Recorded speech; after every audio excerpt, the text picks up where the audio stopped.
Randolph Carter, you have come to see the Great Ones, whom it is unlawful for men to see. Watchers have spoken of this thing, and the other gods have grunted as they rolled and tumbled mindlessly to the sound of thin flutes in the black ultimate void where broods the Daemon Sultan, whose name no lips dare speak aloud. When Barzai the Wise climbed Hafeg Kla to see the Great Ones dance and howl above the clouds in the moonlight, he never returned. The other gods were there, and they did what was expected. Zenig of Aphorat sought to reach unknown Kadath in the cold waste, and his skull is now set in a ring on the little finger of one whom I need not name. But you, Randolph Carter, have braved all things of Earth's dreamland, and burn still with the flame of quest. You came not as one curious, but as one seeking his due, nor have you failed ever in reverence toward the mild gods of Earth. Yet have these gods kept you from the marvelous sunset city of your dreams, and wholly through their own small covetousness, for verily they craved the weird loveliness of that which your fancy had fashioned, and vowed that henceforward no other spot should be their abode. They are gone from their castle on unknown Kadath to dwell in your marvelous city. All through its palaces of veined marble they revel by day, and when the sun sets, they go out in the perfumed gardens and watch the golden glory on temples and colonnades, arched bridges and silver-basined fountains, and wide streets with blossom-laden urns and ivory statues in gleaming rows. And when night comes, they climb tall terraces in the dew, and sit on carved benches of porphyry scanning the stars, or lean over pale balustrades to gaze at the town's steep northward slopes, where one by one the little windows in old peaked gables shine softly out with the calm yellow light of homely candles. The gods love your marvelous city, and walk no more in the ways of the gods. They have forgotten the high places of earth, and the mountains that knew their youth. The earth has no longer any gods that are gods, and only the other ones from outer space hold sway on unremembered Kadath. Far away in a valley of your own childhood, Randolph Carter, play the heedless Great Ones. You have dreamed too well, O wise arch-dreamer, for you have drawn dreams gods away from the world of all men's visions to that which is wholly yours, having builded out of your boyhood's small fancies a city more lovely than all the phantoms that have gone before. It is not well that Earth's gods leave their thrones for the spider to spin on, and their realm for the others to sway in the dark manner of others. Fain would the powers from outside bring chaos and horror to you, Randolph Carter, who are the cause of their upsetting, but that they know it is by you alone that the gods may be sent back to their world. In that half-waking dreamland which is yours, no power of uttermost night may pursue, and only you can send the selfish great ones gently out of your marvelous sunset city, back through the northern twilight to their wanted place atop unknown Kadath in the cold waste. So, Randolph Carter, in the name of the other gods, I spare you, and charge you to serve my will. I charge you to seek that sunset city which is yours, and to send thence the drowsy truant gods for whom the dream world waits. Not hard to find is that rosial fever of the gods, that fanfare of supernal trumpets and clash of immortal cymbals, that mystery whose place and meaning have haunted you through the halls of waking and the gulfs of dreaming, and tormented you with hints of vanished memory and the pain of lost things awesome and momentous. Not hard to find is that symbol and relic of your days of wonder, for truly it is but the stable and eternal gem wherein all that wonder sparkles crystallized to light your evening path. Behold! It is not over unknown seas, but back over well-known years that your quest must go, back to the bright strange things of infancy, and the quick sun-drenched glimpses of magic that old scenes brought to wide young eyes. For know you that your gold and marble city of wonder is only the sum of what you have seen and loved in youth.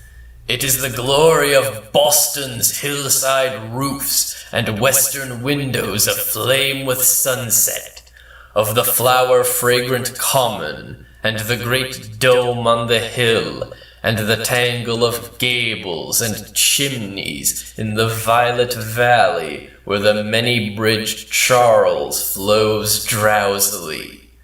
These things you saw, Randolph Carter, when your nurse first wheeled you out in the springtime, and they will be the last things you will ever see with eyes of memory and of love.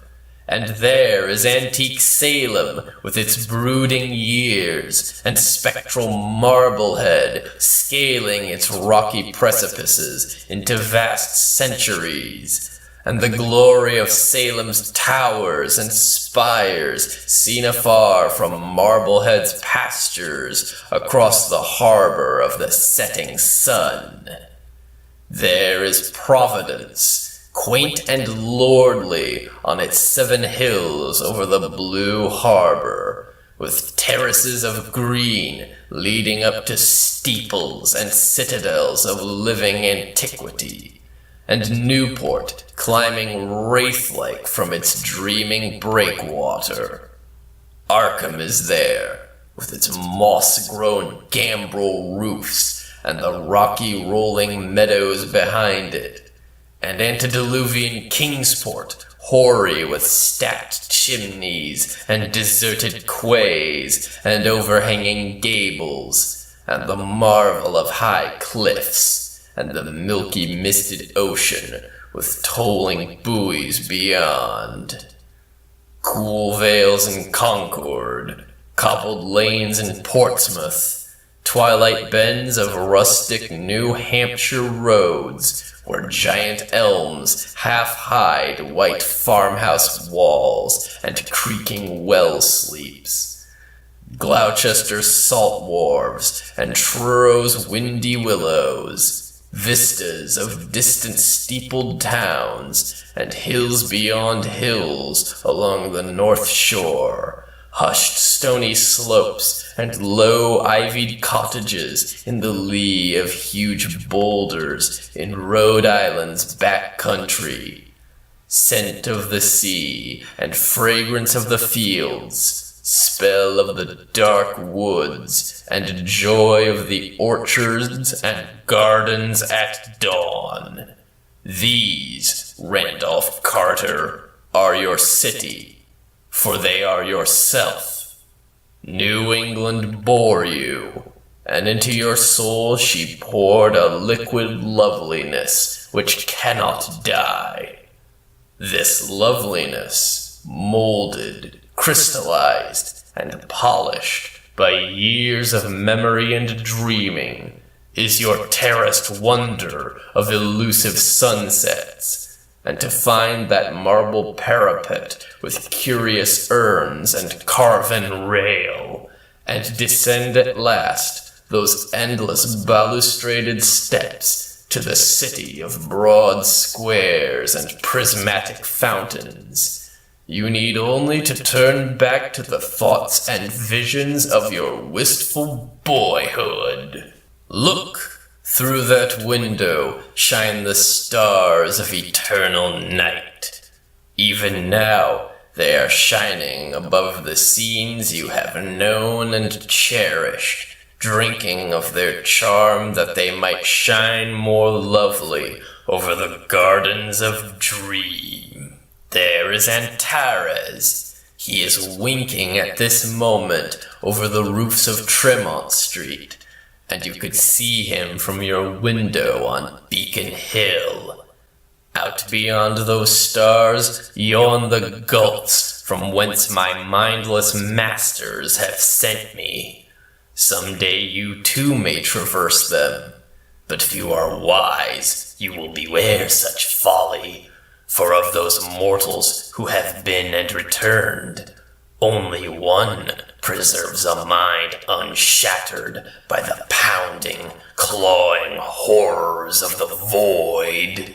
Terrors and blasphemies gnaw at one another for space, and there is more evil in the lesser ones than in the greater, even as you know from the deeds of those who sought to deliver you into my hands, whilst I myself harbored no wish to shatter you, and would indeed have helped you hither long ago, had I not been elsewhere busy, and certain that you would yourself find the way. Shun, then, the outer hells, and stick to the calm, lovely things of your youth.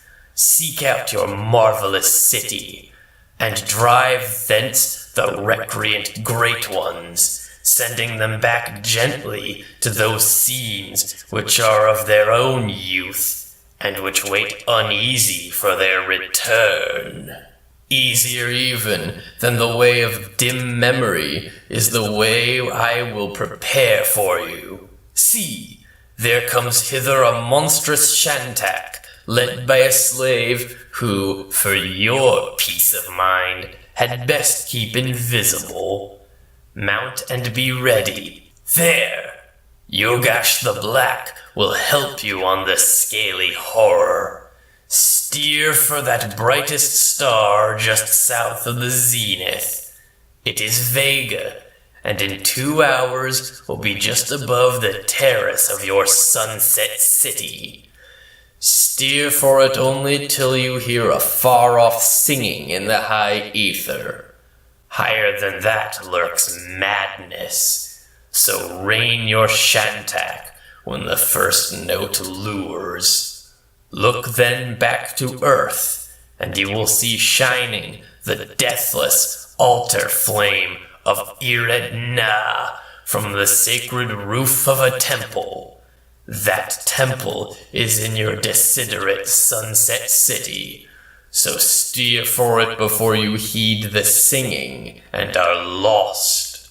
When you draw nigh the city, steer for the same high parapet whence of old you scanned the outspread glory, prodding the Shantak till he cry aloud. That cry the great ones will hear, and know as they sit on their perfumed terraces, and there will come upon them such a homesickness that all of your city's wonders will not console them for the absence of Kadath's grim castle and the scent of eternal stars that crowns it. Then you must land amongst them with the Shantak, and let them see and touch that noisome and hippocephalic bird, meanwhile discoursing to them of unknown Kadath, which you will so lately have left, and telling them how its boundless halls are lonely and unlighted, where of old they used to leap and revel in supernal radiance. And the Shantak will talk to them in the manner of Shantaks, but it will have no powers of persuasion beyond the recalling of elder days. Over and over, you must speak to the wandering great ones of their home and youth, till at last they will weep and ask to be shown the returning path they have forgotten. Thereat can you loose the waiting Shantak, sending him skyward with the homing cry of his kind, hearing which the great ones will prance and jump with antique mirth, and forthwith stride after the loathly bird in the fashion of gods, through the deep gulfs of heaven to Kadath's familiar towers and domes. Then will the marvelous sunset city be yours to cherish and inhabit forever, and once more will Earth's gods rule the dreams of men from their accustomed seat. Go now, the casement is open, and the stars wait outside. Already your Shantak wheezes and titters with impatience. Steer for Vega through the night, but turn when the singing sounds. Forget not this warning, lest horrors unthinkable suck you into the gulf of shrieking and ululant madness. Remember the other gods. They are great and mindless and terrible, and lurk in the outer voids. They are good gods to shun. Hey! Ashantani! You are off! Send back Earth's gods to their haunts on unknown Kadath, and pray to all space that you may never meet me in my 1,000 other forms. Farewell, Randolph Carter, and beware, for I am Nyarlathotep, the crawling chaos!